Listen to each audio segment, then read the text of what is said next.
La llave de plata, título original The Silver Key, escrita en noviembre de 1926, primera publicación en Weird Tales, enero 1929. Se conserva un manuscrito mecanografiado por el propio autor. Cuando Randolph Carter tenía 30 años, perdió la llave de plata de los sueños. Antes de eso, había soslayado la rutina de la vida mediante excursiones nocturnas a extrañas y antiguas ciudades, más allá del espacio, y a adorables, increíbles tierras ajardinadas, más allá de mares etéreos. Pero cuando alcanzó la mediana edad, sintió que esas libertades le iban abandonando, poco a poco, hasta que al fin las perdió por completo. Nunca más sus galeras pudieron remontar el río Ucranos, más allá de los dorados chapiteles de Thran, ni sus elefantes pudieron viajar a través de las perfumadas junglas de Cled, donde olvidados palacios con veteadas columnas de marfil duermen amables e intactas bajo la luna. Había leído mucho sobre cómo eran las cosas y hablado con demasiada gente. Filósofos bien intencionados le habían hecho ver la lógica relación de las cosas y analizar los procesos que forman sus pensamientos e ilusiones. La maravilla se había desvanecido y él había olvidado que todo en la vida no es más que un grupo de imágenes del cerebro, que no hay diferencia entre las provenientes de cosas reales y las nacidas de sueños interiores, y que no existe motivo para dar preeminencia a una sobre la otra. La costumbre le había imbuido una supersticiosa reverencia por lo tangible y físicamente existente y le había hecho avergonzarse de morar entre visiones. Hombres sabios le dijeron que sus fantasías eran necias e infantiles, y él los creyó porque podía ver cuán fácilmente podían ser. Lo que no pudo recordar fue que los sucesos reales eran justamente necios e infantiles, aún más absurdos por cuanto sus actores persisten en creerlos llenos de significado y propósito. Mientras un cosmos ciego gira al azar de la nada hacia algo y luego de vuelta, de algo hacia la nada, sin reparar ni saber de los deseos o la existencia de las mentes, que son un parpadeo durante un instante, aquí y allá en la oscuridad. Lo habían encadenado a las cosas que son y luego le habían explicado el funcionamiento de tales cosas hasta que el misterio se esfumó del mundo. Cuando protestó y anheló escapar a los territorios crepusculares en que la magia convertía todos los pequeños fragmentos fulgurantes y las parciadas asociaciones de su mente en imágenes de ilimitadas expectativas y delicias sin fin, lo dirigieron hacia los recién descubiertos prodigios de la ciencia, ofreciéndole encontrar maravillas en el vórtice del átomo y misterio en las dimensiones celestiales. Y cuando no pudo encontrar tales cosas cuyas leyes eran conocidas y mensurables, le dijeron que le faltaba imaginación y que era inmaduro por preferir las ilusiones oníricas a las que le muestra creación física. Así que Carter había tratado de hacer lo que hacían los demás y pretender que los sucesos normales y las emociones de mente terrenas eran más importantes que las fantasías producidas por escasos y delicados espíritus.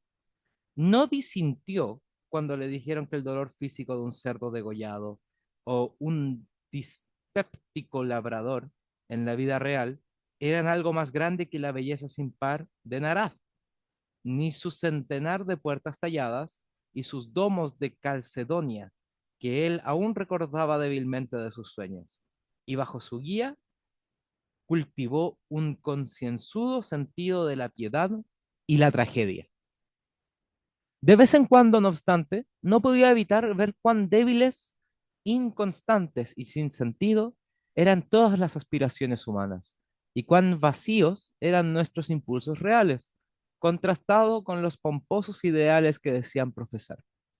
Entonces había de recurrir a la risa educada que ellos le habían enseñado a usar contra la extravagancia y artificialidad de los sueños, ya que veía que la vida diaria de nuestro mundo es, en cada palmo, tan extravagante y artificial y mucho menos digna de respeto, debido a su escasez de belleza y a su estúpida renuncia a admitir su propia falta de razón y propósito. De esta forma se convirtió en una especie de humorista, ya que no se percataba de que incluso el humor está vacío en un universo sin mente, falto de cualquier patrón verdadero de conciencia o inconsistencia. En esos primeros días de su misión, se había vuelto hacia la amable fe de la Iglesia, empujado por la ingenua fe de sus padres, ya que le tendía ya que le tendía místicos caminos que parecían contener la promesa de escapatoria a la vida. Pero una aproximación le mostró la falta de imaginación y belleza, la dura y prosaica rutina, y la gravedad ridícula y las grotescas pretensiones de verdad absoluta que reinaban fastidiosa y aplastantemente entre la mayoría de sus instructores, así como sentir la rudeza con que se trataba de abordar como un hecho literal los caducos miedos y aspiraciones de una raza primitiva enfrentada a lo desconocido. Carter se disgustaba viendo cómo esa gente pomposa intentaba hacer realidad terrena los viejos mitos que cada nuevo paso de su jactancia ciencia refutaba. Y tal seriedad, mal empleada, hizo desaparecer cualquier simpatía que los antiguos credos hubiesen podido despertar con su oferta de sonoros ritos y emotivos desahogos en su categoría de etéreas fantasías. Pero cuando comenzó a frecuentar a aquellos que habían abandonado a los viejos mitos, los encontró aún peores. No sabían que la belleza reside en la armonía y que lo mejor de la vida carece de patrón en un cosmos sin sentido, a no ser porque su armonía con los sueños y los sentimientos que han sido previa y ciegamente moldados por nuestra esfera a partir del caos. ¿No ven que los dioses y diablos, la belleza y la fealdad no son más que las frutas ornamentales de la perspectiva y que su único valor reside en su unión con lo que el azar hizo que nuestros padres sintieran y pensaran, y cuyos detalles menores son diferentes para cada raza y cultura? De hecho, incluso niegan tales como cosas en bloque o las achacan a crudo y vagos instintos que ellos atribuyen a animales y campesinos. Así que sus vidas se arrastran de forma hedionda a través del dolor, la fealdad y la falta de proporciones, aunque se ven colmadas con un falso orgullo de haber escapado a algo igual de erróneo de lo que aún mantienen. Han cambiado los falsos dioses del miedo y la piedad ciega por los de la licencia y la anarquía.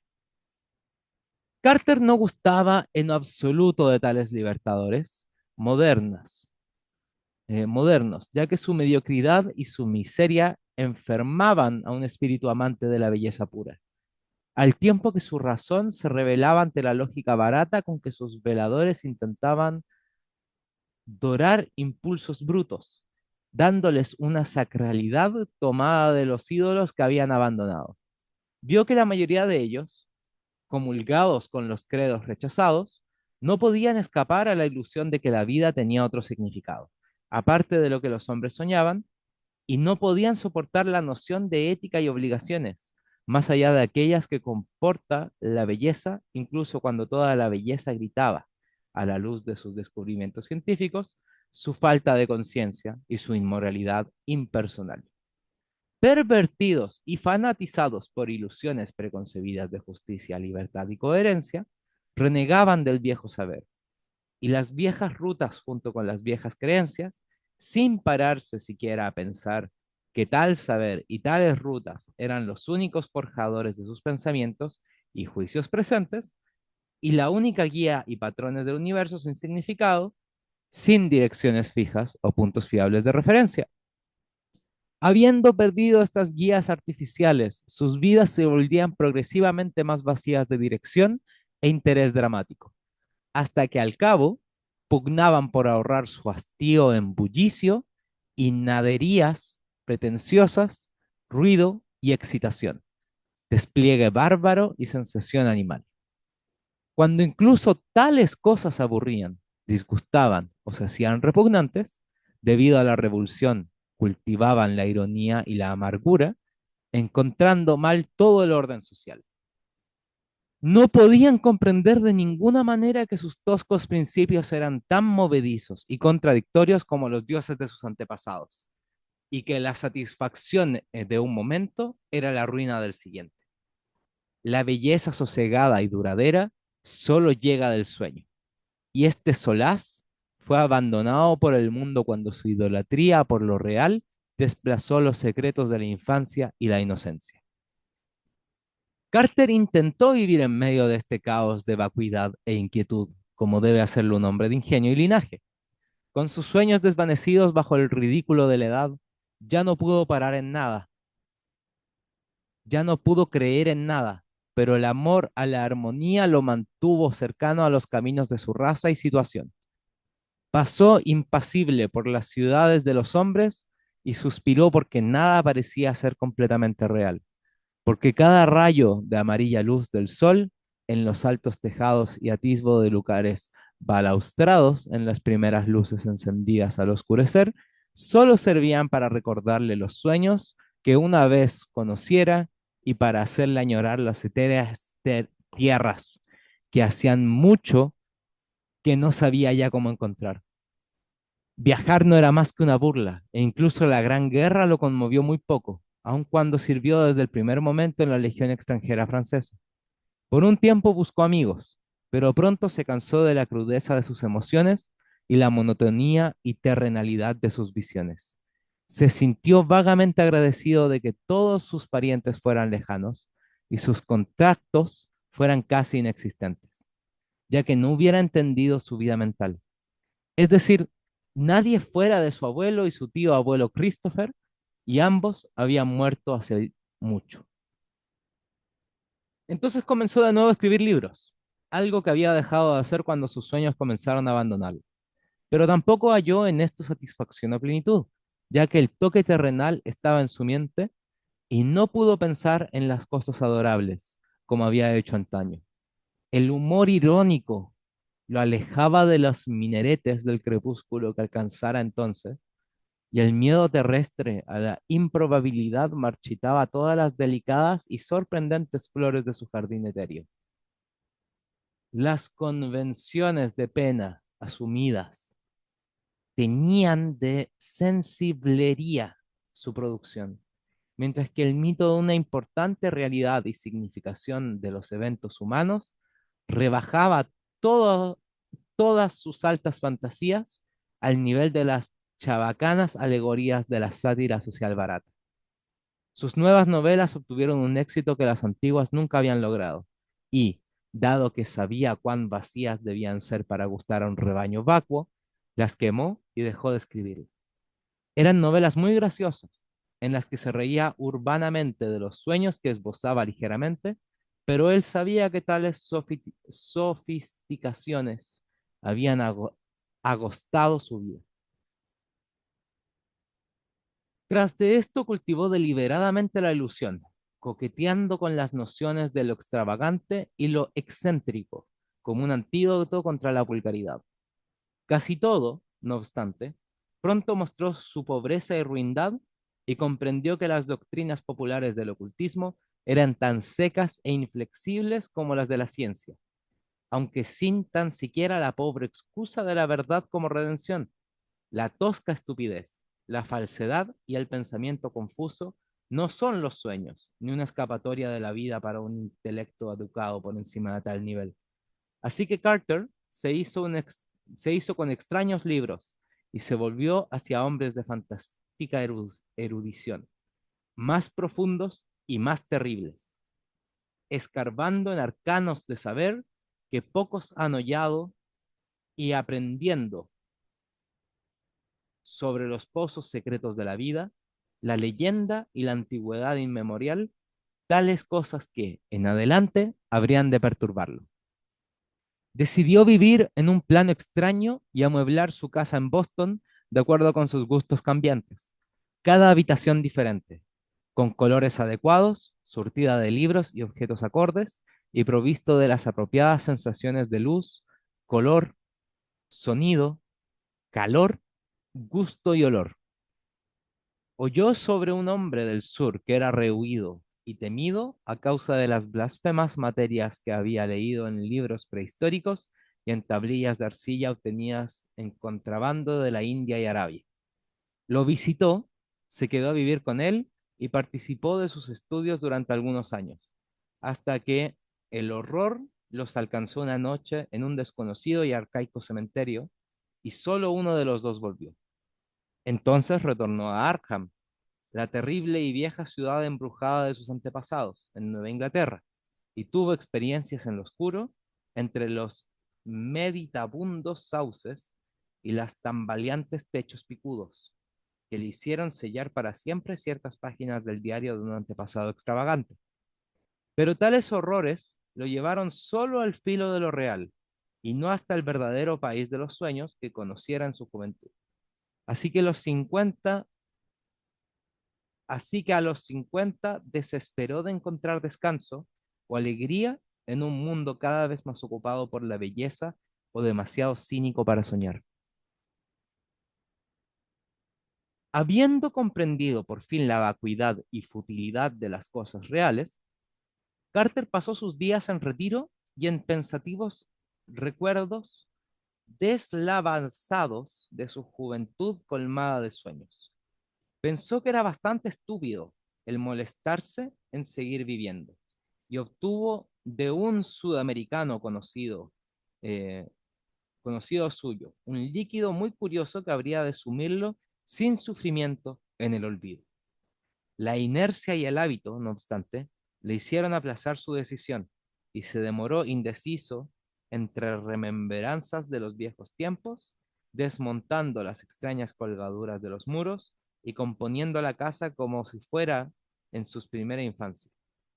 Cristales púrpuras, muebles victorianos y demás.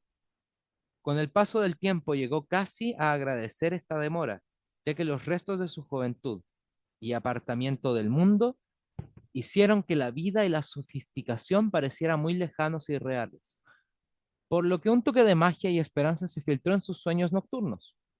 Durante años, aquellos sueños habían conocido tan solo distorsionados reflejos de las cosas cotidianas, tal como sucede con los más comunes de los sueños. Pero ahora retornó un rayo de algo más extraño y salvaje, algo de inmanencia ligeramente aterradora que tomaba la forma de imágenes sumamente claras de sus días de juventud y que la hizo pensar en las cosas levemente intrascendentes que había olvidado durante tanto tiempo. A menudo se despertaba llamando a su madre y a su abuelo, ambos enterrados desde hace un cuarto de siglo. Entonces, una noche, su abuelo le recordó la llave. El viejo erudito canoso, tan perfilado como si estuviera vivo, le habló largo y tendido de su antiguo linaje, de las extrañas visiones de los delicados y sensitivos hombres que lo formaban. Habló del cruzado de ojos llameantes que aprendió extraordinarios secretos de los sarracenos que lo tuvieron cautivo, y del primer Sir Randolph Carter, que estudió magia cuando Isabel era reina. Habló asimismo de aquel Edmund Carter, que había escapado por los pelos de ser colgado durante la casa de brujas de Salem, y que había guardado en una vieja caja la gran llave de plata, recibida de sus antepasados. Antes de que Carter despertase, el amable visitante le dijo cómo encontrar esa caja, la caja de roble tallado, de arcaica maravilla, cuya grotesca tapa no había sido alzada por mano alguna durante 2 siglos. La encontró entre el oscurecer y las sombras del gran ático, perdida y olvidada en el fondo de un cajón de una cómoda alta. Tendría unos 30 centímetros de lado y sus tallas góticas eran tan espantosas que no se asombró de que nadie, desde Edmund Carter, se hubiera atrevido a abrirla. No hizo ruido alguno cuando la sacudió, pero impregnó el aire con el aroma de especias desconocidas.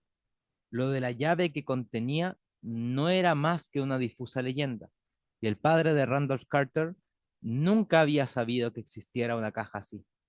Estaba guarnecida de hierro oxidado y no había forma alguna de abrir el formidable cerrojo. Vagamente, Carter sabía que dentro, encontraría alguna llave de la perdida puerta de los sueños, pero de cómo y dónde usarla, nadie le había dicho, nada le había dicho su abuelo. Un viejo criado forzó la tapa tallada, estremeciéndose al hacerlo, a la vista de las espantosas caras que acechaban la madera ennegrecida, así como ante alguna extraña familiaridad en ellas. Dentro, envuelta en un descolorido pergamino, se encontraba una gran llave de plata deslustrada, cubierta de crípticos arabescos, pero no había ninguna instrucción legible. El pergamino era voluminoso y tan solo contenía los extraños jeroglíficos de alguna lengua desconocida, escritos con un antiguo junco. Carter reconoció los caracteres como unos que había visto en cierto rollo de papiro, perteneciente a aquel terrible erudito del sur, que se había esfumado una noche en un cementerio sin nombre. El hombre siempre se había estremecido al leer ese rollo, como Carter se estremeció entonces. Pero limpió la llave y esa noche se la llevó consigo dentro de su aromática caja de viejo roble. Sus sueños fueron haciéndose así más vívidos y, aunque no le mostraban nada de las extrañas ciudades e increíbles jardines de antaño, tomaban una forma definida cuyo propósito no podía ser ignorado. Le hacían regresar a lo largo de los años y, con, con los entremezclados deseos de todos sus antepasados, lo empujaban hacia alguna oculta y ancestral fuente. Entonces supo que debía volver al pasado y mezclarse con las viejas cosas, y día tras día pensaba en las colinas del norte, en el meditabundo Arkham y el rápido Miskatonic, y en la solitaria morada rústica de los suyos.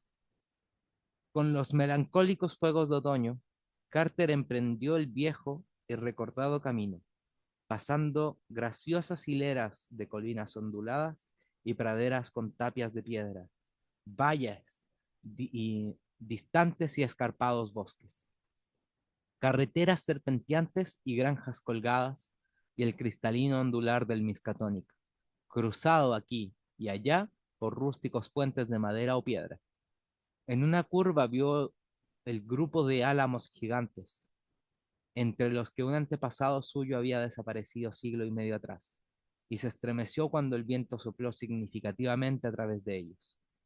Luego llegó a la destartalada granja de la vieja Woody Fowler, la bruja, con sus pequeñas y malignas ventanas, y su gran techo inclinado, que casi tocaba el suelo del ala norte.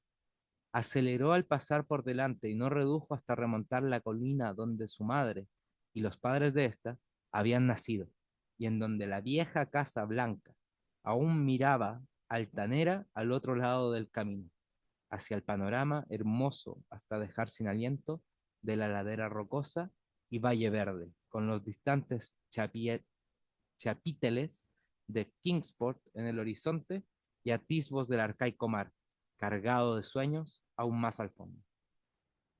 Cuando llegó la escarpada ladera que albergaba el viejo solar de los Carter, que no había visto en 40 años, la tarde se había desvanecido cuando llegó al pie, y en el recodo, a medio camino, se detuvo para observar el paisaje, extendiéndose en torno, dorado y glorificado por la oblicua marea de magia lanzada por un sol poniente. Todo lo extraño y la expectación de sus recientes sueños parecía estar en aquel silencioso y ultraterreno paisaje, y pensó en los desconocidos soledades de otros planetas, mientras sus ojos corrían sobre los púrpuras y abandonados céspedes que resplandecían ondulantes entre los muros arruinados. Los sotos del bosque sobrenatural, dando paso a línea tras línea de púrpuras colinas, y el espectral valle boscoso que bajaba en sombras hacia, hacia húmedas, hondonadas, donde las aguas canturreaban y borboteaban entre raíces gruesas y torcidas. Algo le dijo que los motores no pertenecían al mundo que buscaba, así que dejó su coche al borde del bosque y, poniéndose la gran llave en el bolsillo de la chaqueta, siguió caminando colina arriba. Los bosques lo envolvieron entonces por completo, aunque creía que la casa estaba en un alto ótero en que los árboles clareaban por todos los lados excepto por el norte. Se preguntó cómo se vería, puesto que la había dejado desierta y sin atender desde la muerte de su extravagante tío abuelo Christopher, 30 años antes. En su infancia había realizado largas visitas y encontrado extrañas maravillas en los bosques que se abrían más allá del huerto. Las sombras se espesaban a su alrededor, porque caía la noche. En un momento dado se abrió un claro entre los árboles, a su derecha, y en el crepúsculo pudo otear a través de leguas de prados y divisar al viejo campanario congregacionista de Central Hill, en Kingsport, rodeado por el último resplandor del día. Los cristales de las viejas ventanas redondas resplandecientes de fuego reflejado. Luego, al encontrarse de nuevo entre profundas sombras, recordó con un sobresalto que aquel atisbo debía ser solo una memoria infantil, ya que la vieja iglesia blanca había sido derribada hacía mucho tiempo para hacer sitio al hospital congregacionista. Había leído las noticias con interés, ya que el periódico hablaba de extrañas madrigueras o pasadizos encontrados en la colina rocosa. En medio de su estupor, le llegó una voz y volvió a sobresaltarse, debido a lo familiar que le resultaba tras largos años. El viejo Benilla Corgi había sido el hombre de confianza de su tío Christopher, y era viejo ya incluso en aquellos tiempos, tan lejanos de sus visitas infantiles. Ahora debía tener sus buenos 100 años, pero la voz chillona no podía ser de nadie más. Era imposible distinguir las palabras, pero el tono era resonante e inconfundible. Pensar que el viejo Benny G seguía vivo. Mr. Randy, ¿dónde está? ¿Quiere matar a su tía Marty de un disgusto? ¿No le tiene dicho que esté cerca de la casa por la tarde y que vuelva antes del anochecer? Randy, Randy. Este chico es de lo más incorregible que yo haya visto a la hora de trotar por los bosques. Se pasa medio día rondeando esa madriguera de serpientes de lo alto del bosque. Randy! Randolph Carter se detuvo en aquella negrura, parecida a la tinta, y se frotó los ojos con la mano. Algo estaba mal. Había algo que no podía hacer. Se había internado demasiado en lugares que no debía. Se le había hecho inexcusablemente tarde. No se había fijado en la hora, que era en el campanario del Kingsport, aunque hubiera podido hacerlo con facilidad gracias a su catalejo, pero sabía que su tardanza era extraña y sin precedentes. No estaba seguro de conservar su pequeño catalejo y echó mano al bolsillo para comprobarlo. No, no estaba, pero sí la llave de plata que había encontrado en una caja en algún lugar. El tío Chris le había contado algo extraño acerca de una caja cerrada con una llave, pero la tía Marta le había interrumpido abruptamente, diciendo que no era la clase de cosa que debía contarse un chico con la cabeza demasiado llena de ideas extrañas. Entonces intentó recordar dónde exactamente había encontrado la llave, pero algo parecía de lo más confuso.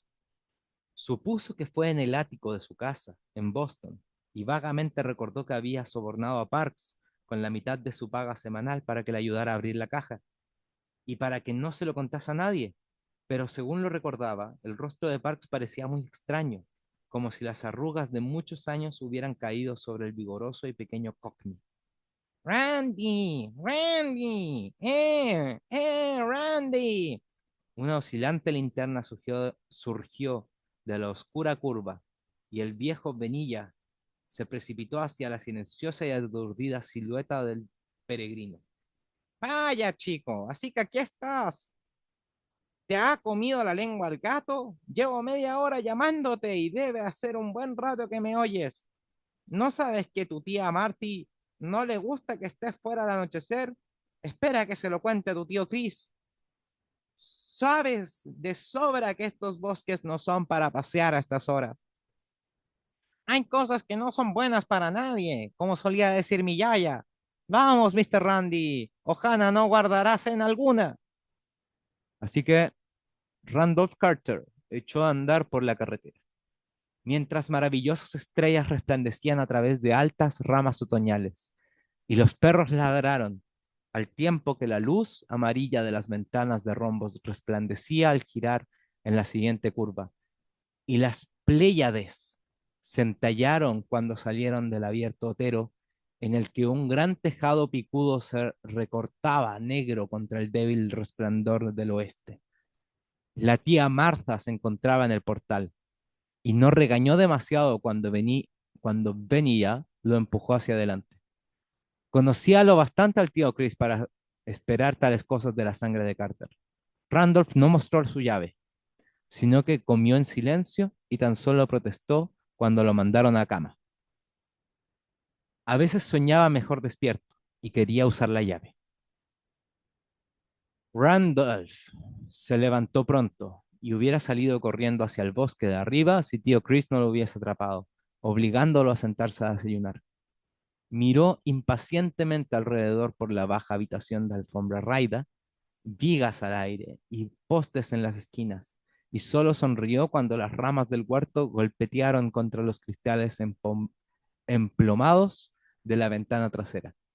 Los árboles y las colinas estaban cerca y formaban los accesos de esos territorios intemporales que eran su verdadero país.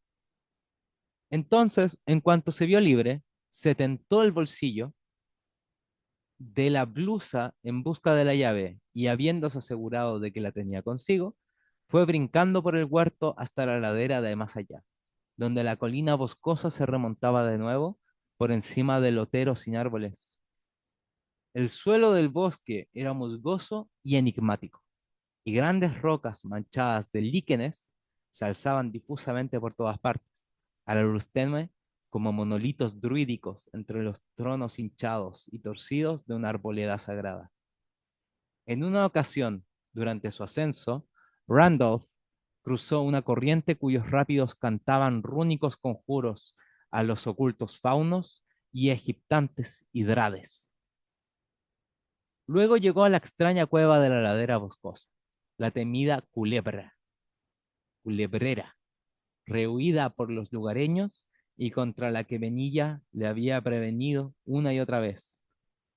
Era profunda, más profunda de lo que nadie, excepto Randolph, sospechaba, ya que el chico había dado con una fisura en una negra y alejada esquina, que llevaba a una gruta trasera y superior, un lugar oculto y sepulcral, cuyos muros de granito daban una curiosa impresión de ser excavados.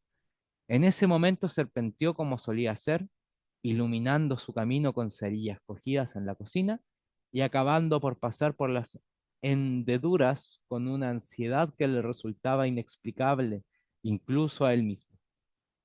No sabría decir por qué se aproximó tan sigilosamente al muro posterior, o por qué, instintivamente, empuñó la gran llave de plata al hacerlo. Pero así lo hizo, y cuando volvió esa noche a casa, no dio explicación alguna de su tardanza, ni hizo caso de los reproches recibidos por no regresar a comer al mediodía.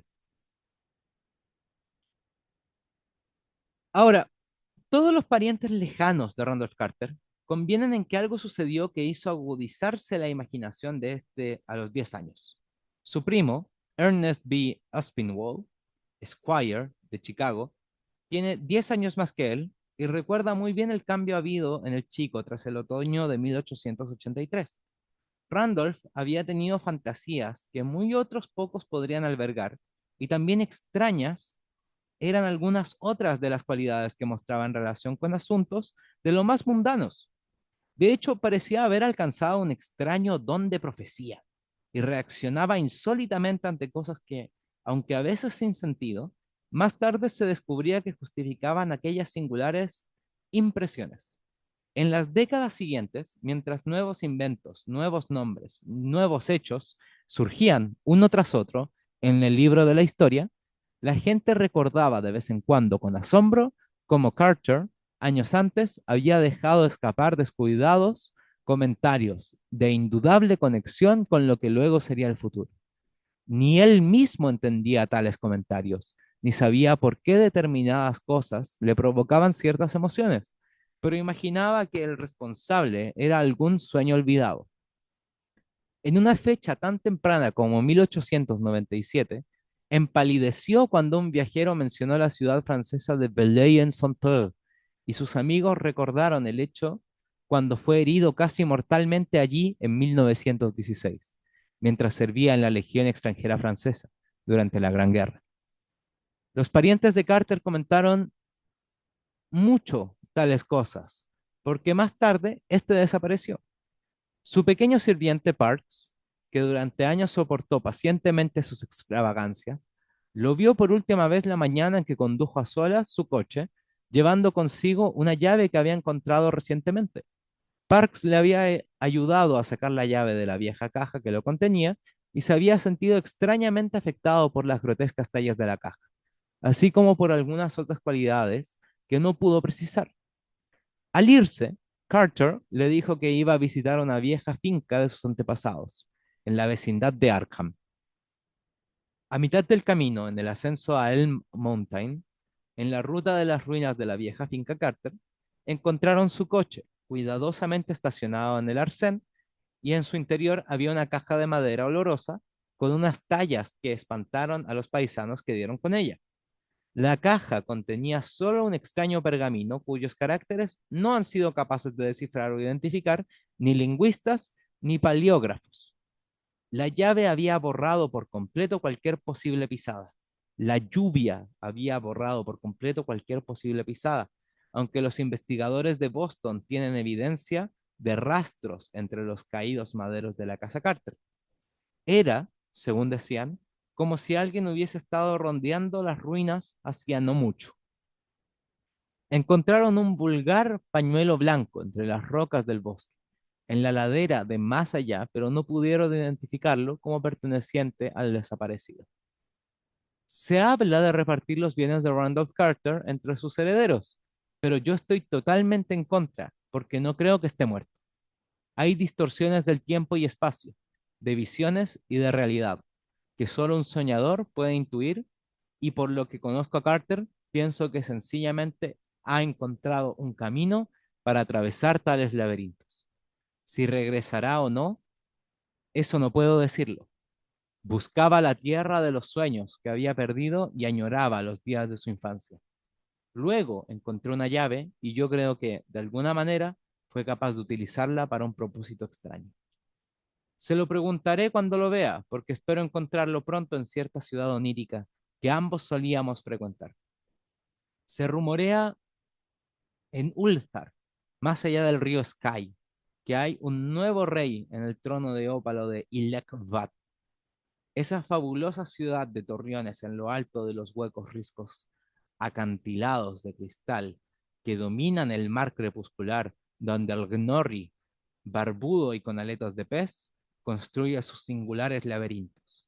Y creo que sé cómo interpretar tal rumor. Desde luego, estoy impaciente por ver esa gran llave de plata, ya que en sus crípticos arabescos puedan encontrarse simbolizados todos los propósitos y misterios de un cosmos ciegamente impersonal.